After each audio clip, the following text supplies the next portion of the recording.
Right, so we left off the last time that I was here a couple of weeks ago on page 36, the top of page 36. And we're in the chapter more about alcoholism, which is chapter 3. I think Barry, last week we went through 36. Yeah, I know. And it's Tuesday night. Will also took over for me as well and went over some stuff, but I always like going over it again myself just to make sure. So I can promise you that if you were here last week, you'll probably hear something different. Not going to say better or whatever. It's just we all explain the information that's in the book a little bit differently. But going back into context where we're at, this idea of understanding alcoholism, okay, that's really what the first step is about. We find in the very beginning of this chapter, they give us our first directions. It doesn't come until we're in chapter 3. And the first directions for step 1 are on page 30, the second paragraph. It says, we learned that we had to fully concede to our innermost selves that we're alcoholic. We learned. It's a good thing we have a book here. It's a good thing we're studying it because that's where we're going to learn it, right? We learned that we had to fully concede to our innermost selves we're alcoholics, that we're alcoholics.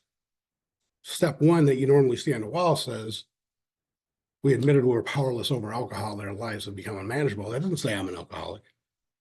But the 12 steps that you read on the wall that are, you'll find when we get to a later chapter, chapter 5 in this book, they're just cliff notes. There's no directions in any of them. There's no directions. To understand what it means to be powerless over alcohol, that is to be an alcoholic. That's why we have to learn this. And it would be easy, and again, I've been going to AA for a very, very long time. And I suffered for many years, for over a decade of untreated alcoholism, just going to meetings. Picking up on good things this guy said, and this guy said, and start turning it in so that I can say it and sound intelligent. But when I went home, I was still raising hell with my family and just terrible way of life. Almost killed me, not drinking. But I don't know where the hell I was going with that. But anyhow, it's to concede that we're an alcoholic is the whole idea, which means that we need to know what an alcoholic is. Can't concede that you are something if you don't know what an alcoholic is. Now, if we're going to jump ahead a little bit, chapter 4 on page 44, the first paragraph there, it says in the preceding chapters, this is why we're studying, not reading, because it'd be easy to just read this and blow right through it. But it says in the preceding chapters, you've learned, there's that word again, something of alcoholism. For me to consider I'm an alcoholic, I'm going to need to learn something alcoholism. Where am I going to learn it at? The preceding chapters, that all the chapters preceding chapter 4. That would be the doctor's opinion. Chapter 1, Bill's story. Chapter 2, there is a solution. And chapter 3, more about alcoholism. 4 chapters. With the doctor's opinion, which used to be a chapter, there's actually 12 chapters in this book. 4, 1/3 of the directions on how to recover. 1/3 is to do nothing but learn about alcoholism to determine whether you're an alcoholic. Step 1 is not as simple as coming to a meeting and saying, my name's so-and-so, I'm an alcoholic, let's move on. It's 1/3 of what we need to do is learning this. So to put that into context, that's where we're at right now. We are in the last chapter of learning about alcoholism. And if we look at page 35, right before where we left off, some very important information there. We know that we learned in the doctor's opinion that we have a twofold illness, right? An illness defined as a condition that prevents the normal functioning of the mind and or body. That's what we have. We have a twofold illness, one of the mind and one of the body. The body. Why is it when we go out to drink and we're just going to go hang out, maybe go out with your loved one and we're going to go to dinner and I'm going to have 2 drinks, but I'm only going to have a couple drinks, it's still good, loosen up. And I end up having a lot more than I intended to. Anybody ever have that happen? Try to controlling the amount you drink and then you wind up drinking more than you intended to? Anybody have that happen repeatedly? Anybody have any idea why? Yeah, but what does that mean? Why? Why? Specifically. That's why we're learning. That's what we learned in the doctor's opinion. The doctor says, who is the foremost, I believe, person to talk to about alcoholism at the time, he had said that we have an allergy to alcohol. That's what separates alcoholics from non-alcoholics. We have an allergy. Anybody ever hear that before? I went to AA for 10 years before I ended up hearing that brought up the first time. Still didn't understand it at that time. I even asked him, what do you mean by that? Don't worry about it. Just you have it. I don't think he had any idea any more than I did. He just heard it too at some point, right? But what the doctor tells us in detail is that for an alcoholic, when he puts one drink of alcohol into his system, one drink, what differentiates us from other people is that once we put it in, it creates an allergic reaction, which is manifested by a physical craving, not mental, a physical craving for more. It's a physical craving beyond our mental control.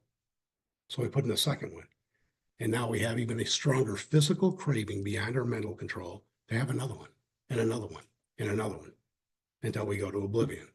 Doesn't always happen, but more often than not, it does with an alcoholic. And it's progressive, and those intervals get closer and closer together. So that's a problem we have. What would be the solution to that problem? Don't drink the first one. You'll never have an allergic reaction. However, there's another problem. And that is once we keep doing this and controlling the amount we take, and then we can't control it, then we decide, okay, enough's enough. I just can't. And we've seen this already in some of the case studies. I need to stop altogether because I just can't. I got to stop. So we try to quit.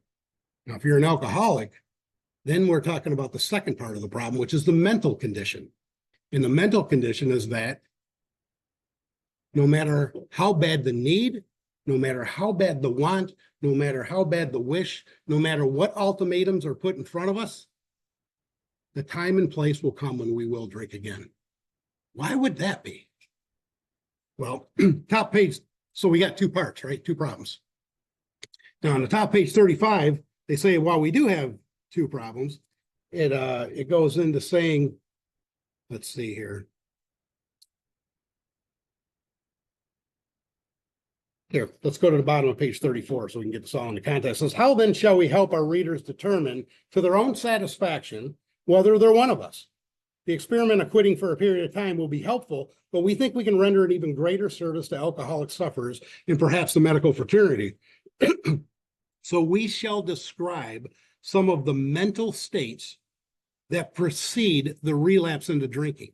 Right before we pick up the first one, what is the mental state? What is happening?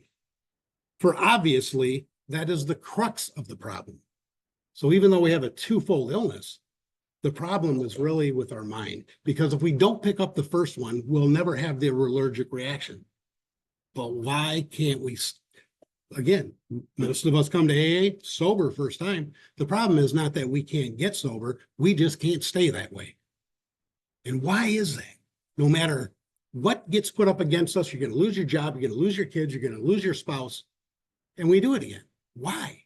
Why is that? That's the crux of the problem. So what they want to look at is, let's get into specifics. What sort of thinking dominates an alcoholic who repeats time after time that desperate experiment of the first drink? So that's what we're into looking at right now, is what is the thinking? And for anybody who's new and you're not sure if you're an alcoholic, or even if you're not in it, as we're reading through this and going through these case studies, because this is the last chapter, this is how we become convinced whether we are or we're not alcoholic, is to see if you can relate to this. And I want to back this up. Shit, I don't even know if I'm going to be able to get into where we left off, but I want to also look at, so what is the problems in the mind? Now, we've already covered what's wrong with the mind, and everything that we're reading with these case studies have to do with the specifically why we pick up that first drink when we quit. Again, how many people are less than 6 months? Okay, roughly half. And how many of you, this isn't your first go around? Roughly half. How many have done this more than 3 times? We get it? Does that look like rarely has anyone failed? No. Okay. So why is it? You had a good reason to quit. You had to have a damn good reason to quit. Every time. Then you picked it up again. You ever ask yourself why? Did you ever come up with an answer? You ever come up with a solid answer that you were convinced that you knew why? Neither did I. Other than think I must be alcoholic, whatever that means. Right? So let's see what that means. Let's look at page 24 and see if this makes any sense based on your experience. This is the foundation of step one. The crux of the problem is in our mind. The first full paragraph on page 24. Again, it says the fact is, and this is all in italics. Okay. It says the fact is that most alcoholics, for reasons yet obscure, have lost the power of choice and drink. Let's just think about that for a second.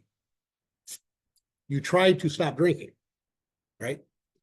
That means you made a decision to stop drinking. I don't want this to happen, so I'm going to stop. Risk versus reward is processed in the prefrontal cortex of your brain. Whenever you think about doing something, risk versus reward. Okay. You knew that the risk is too high, the reward is not that great. That's common sense. I got burned, I need to stop, right? Why would we pick it up again? Well, here it says we've lost the power of choice and drink. You don't have a choice. To be convinced, to concede to your innermost self that you're an alcoholic is to concede that this is me. I don't have a choice. If you still think you have a choice, then the answer that they're going to give us in this book repeatedly is go out there then and try some more controlled drinking. And we do not say that sarcastically. You need to be convinced whether you're one of us or not. If you think you have a choice, go out there and exercise your willpower and stop and see how that works for you. But I've already heard few people here said they only not tried stopping on their own. They started coming to AA and still drank repeatedly, right? Did they miss something or does AA not work? That's another good question, isn't it? Well, let's see. It says our so-called willpower becomes practically non-existent. You ever hear that in an AA meeting? A few times that you'd come back and gone. You ever hear that your willpower becomes practically non-existent? That you don't have a choice whether you drink? I never heard that. I heard people even at meetings say, I have a choice whether or not I drink today. It's not what it says here. I don't have a choice. Even recovered, I don't have a choice. It's not a choice, right? We are always powerless over it. That's why we're looking for a power greater than ourselves to take control over it. Our so-called willpower becomes practically non-existent. Okay, so why? Here's the why. This is one of the most important statements in the book about what an alcoholic is. Because we are unable at certain times, not all the time, but at certain times we're unable to bring into our consciousness with sufficient force the memory of the suffering and humiliation of even a week or a month ago. We're without defense against that first drink. What that means is we have a memory problem. When I use my willpower and say I'm going to quit, remember when we were talking about risk versus reward? I always looking at it like if I'm broke and I want some money, well, I can go work, look for a job. That's hard and I don't get a lot of money, but well, how can I get a lot of money quick? Oh, bank, they got a lot of money. If I go rob a bank, I can get a lot of money quick. Now, some people smirk at that because risk versus reward, I'll probably get caught. But what if you didn't even think about that risk? What if all you thought was, the upside is this is the fastest way to get money? And you don't think about the risk. Nothing but upside here. And that's what I'm going to do. That's what they're saying happens to us is we do not, at certain times, we will not reflect on the consequences.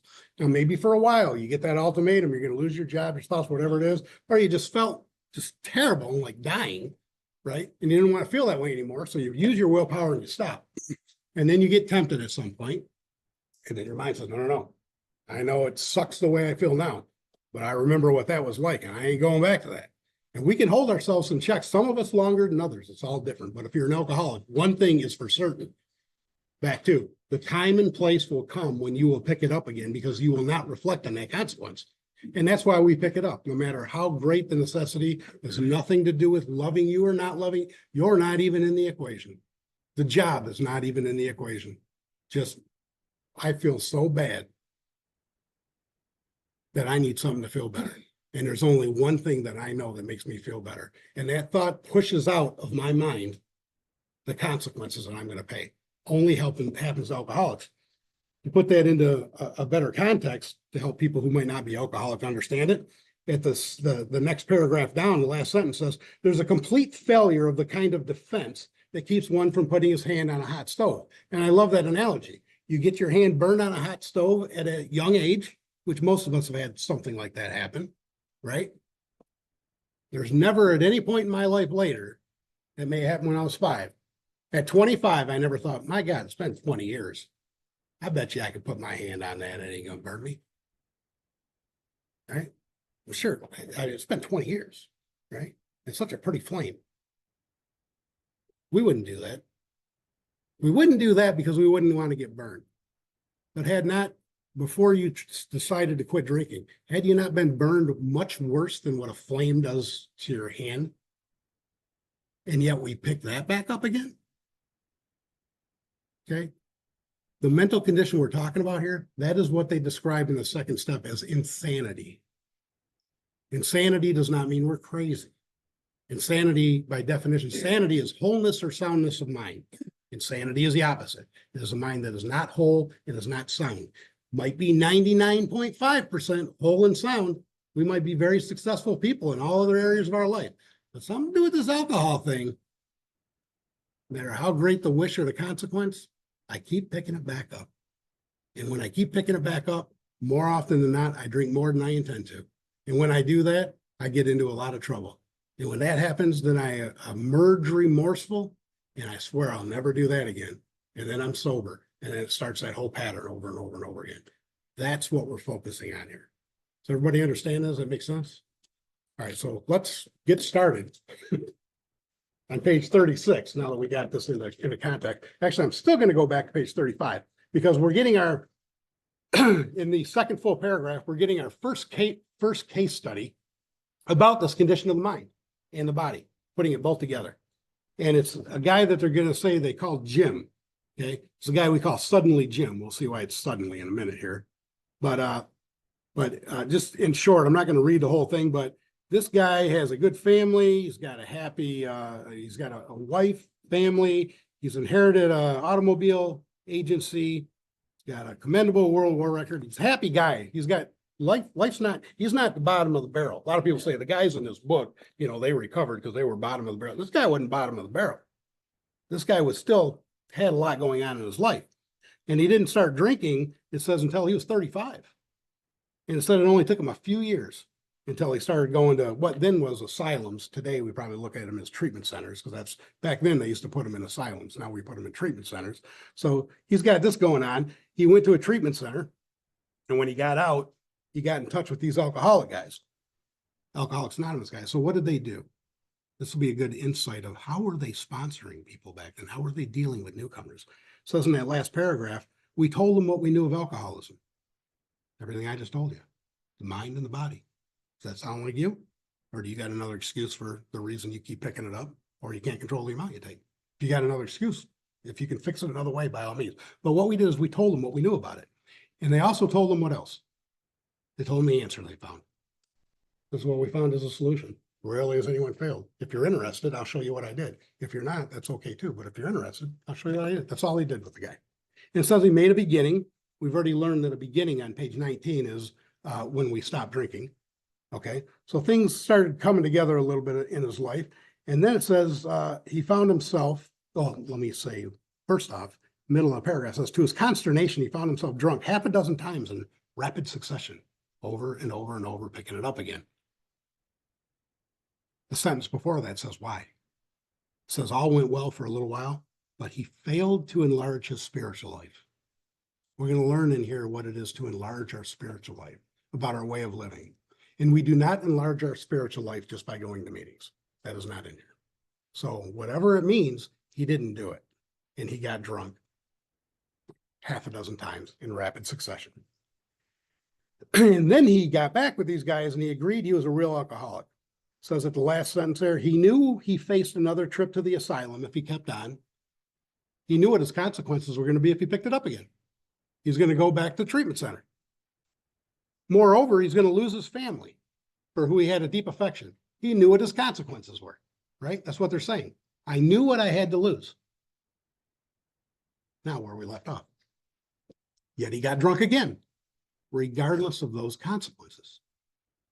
We asked them to tell us exactly how it happened. You know what they wanted to find out? They wanted to get to this guy and say, you quit. You had your willpower. We want to focus in on just a few seconds right before you pick that up. What happened in your mind that your willpower is gone? What were you thinking? That's what we want to know, right? We want to know when that insane thinking that precedes the first drink, what happened? This is a story. I came to work Tuesday morning. I remember I felt irritated that I was a salesman for a concern I once owned. I had a few words with the boss, but nothing serious. Then I decided to drive into the country and see one of my prospects for a car. We're looking in his story now. And I want you to look and see if we can't see when that insane thinking took place. So the beginning, what we learned here is he came to work Tuesday morning and then he had a few words with his boss. He was irritated that he had a boss because he used to own the company, but he lost it due to drinking. So that kind of makes sense.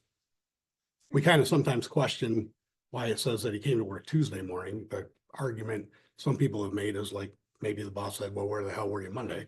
I don't know. But anyways, we're talking about Tuesday. So far, nothing insane happening there. On the way to see his prospect, I felt hungry.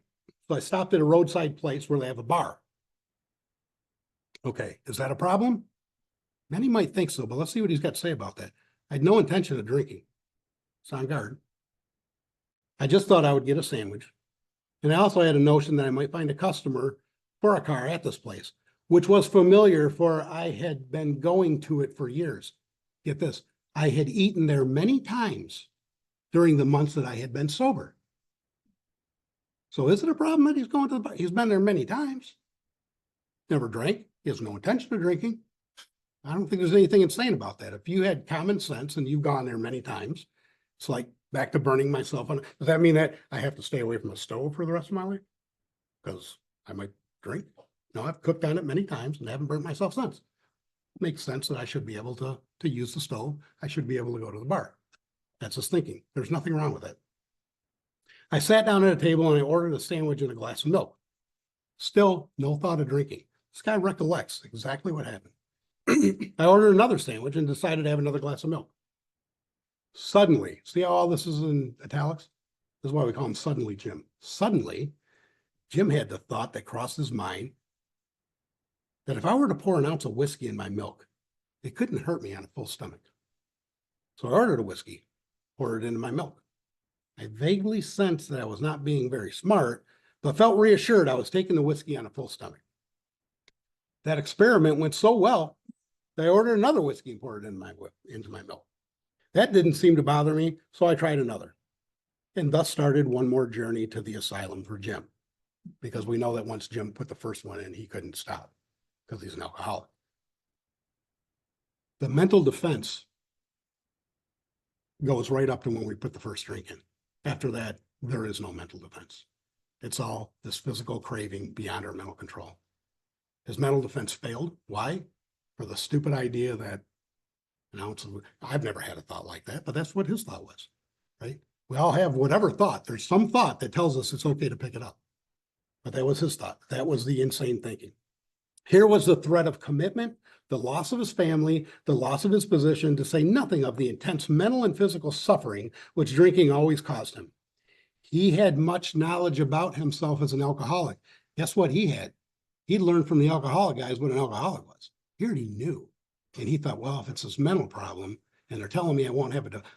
Now that I know that, all I got to do is just keep on guard because I have knowledge. Now we're going to see that all over in this book. This idea of self-knowledge will fix it. Now I know what's wrong with me. And knowing what's wrong with you doesn't fix a damn thing. I like thinking of it just like if you're a diabetic or a cancer patient, right? You got cancer. And the doctor says, well, let's get you treatment. No. I want to know why and how it works. Let's spend time learning about why so I can understand it. It's not going to help anything. It's just going to give you an explanation as to why. And hopefully you'll understand that having that condition of the mind and body equals one thing. For an alcoholic, it equals hopelessness. And we've read that over and over here too. Hopelessness means no possibility of a solution. And if you don't know whether you're hopeless or not, use that definition. Have you found a solution? Or are you convinced that there is no possible human solution for you? You know, some of us went to psychiatrists, psychologists, treatment centers, and yet repeatedly drink again. They're saying we're beyond human aid, man. There is not one person on this earth that is going to bring into my mind, into my consciousness with sufficient force, the memory of the suffering and the consequences that I'm going to pay. Nobody knows when that's going to happen in our mind. So that's what happened to this guy. So he had much knowledge about himself as an alcoholic, Yet all reasons for not drinking were easily pushed aside in favor of the foolish idea that he could take whiskey if only he mixed it with milk. Now, whatever the precise definition of the word may be, we call this plain insanity. How can such a lack of proportion, risk versus reward, or the inability to think straight, risk versus reward, how could you call it anything else? You may think this is an extreme case. To us, it is not far-fetched for this, and I would underline this kind of thinking has been characteristic in every single one of us. That is something we all have in common. Is no matter we got the willpower, we're going to quit, some thought happens before. It doesn't just happen, like it's not an accident. Like when they say, well, I had a slip. When you slip, that's an accident. I accidentally picked that up. That does not, generally that doesn't happen. Now, you might have thought you were picking up something, but more often than not, was any of your slips by, oh, I thought it was orange juice. I didn't know it had vodka. No, you knew what was in it, right? Right. We normally know. So it's not an accident. It's not a slip. In fact, do we not know that for an alcoholic to drink is to die? Haven't we already read that? Isn't it deadly? Wouldn't it be better characterized if we have the slip? Wouldn't it be better characterized as an unsuccessful suicide attempt? That's what it is. I know it's going to kill me. Just unsuccessful each time we slip. Okay. So where are we at here? Thought came. So second paragraph, you may think the case is extreme. It's been characterized by every single one of us. We have sometimes reflected more than Jim did on the consequences. But there's always this curious mental phenomenon. So this mental twist, insanity, that paralleled with our sound reasoning, there inevitably ran some insanely trivial excuse for taking the first drink. And our sound reasoning failed to hold us in check. The insane idea won out. Anybody find that to be their case? Or does anybody have a good excuse? Like, I quit 5 times before I got here, but I had a good reason each time. And most everybody I know just has no idea why they drink again. You know, it certainly wasn't, it was a sound decision. The reward was greater than the risk. It's never that way. Not for an alcoholic. Not for an alcoholic.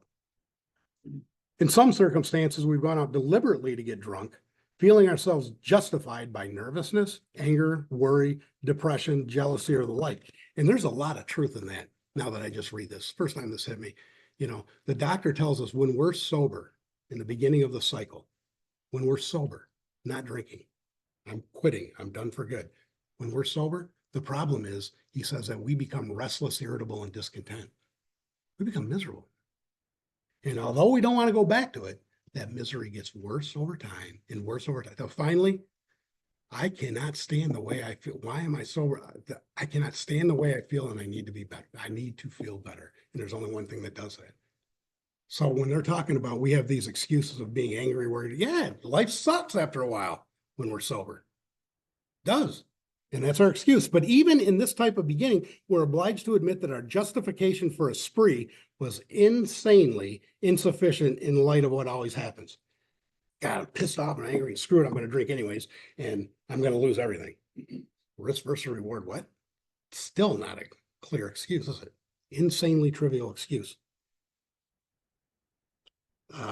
We now see that when we begin to drink deliberately instead of casually, there's little serious or effective thought during the period of meditation, pre-meditation, of which the terrific consequences might be. In other words, what happened with me, I got 10 years of relapsing, by the way, from the time I was 14 till the time I was 24, going in and out of AA. 3 months here, a month there, 6 months a year. I think I made it 2 years, maybe once. Never stayed out of AA for too long, but kept coming back. I've got loads of experience with this relapse deal. And I can tell you, in reflecting back, when I picked it up, more often than not, each time, there was no thought. There just wasn't a thought. There wasn't this whiskey and milk makes sense to me. Okay. There was really no thought. And once in a while, it might be a little bit kind of like they talk about, kind of hazy, kind of little bit, but you know what? I just picked it up. There's no thinking about it. Every single time.